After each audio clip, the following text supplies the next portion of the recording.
Patuloy ang pag-aandang ginagawa ng National Irrigation Administration ng NIA para sa mga magsasaka dahil sa banta ng El Nino.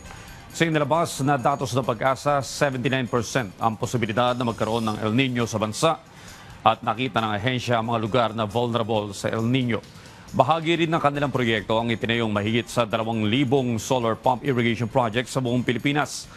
Nilinaw naman ni NIA Administrator Engineer Eduardo Guillen na kapag kapos sa tubig ang irrigation facility, hindi ibig sabihin na hindi na makakapagtanim ang mga magsasaka.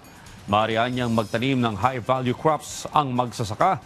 Dagdag pa rito, para mapangalagaan ang mga magsasaka ngayong paparating ang El Nino, nakikipag-ugnayan na ang Institutional Development Division ng NIA sa irrigator associations para turuan ng mga teknik para makatipid dahil sa climate change.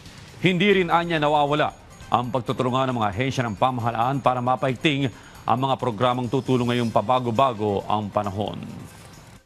Una po ay dapat talaga sumasali sila doon sa ating System Management Conference para alam nila yung plano po ng NIA at ng mga kasamahan nating ahensya kagaya ng DA nga po. Ano ho.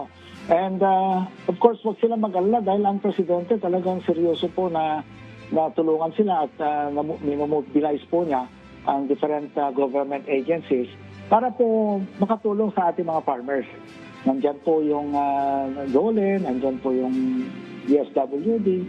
So sama-sama po kami na tutulong po sa ating mga magsasaka po.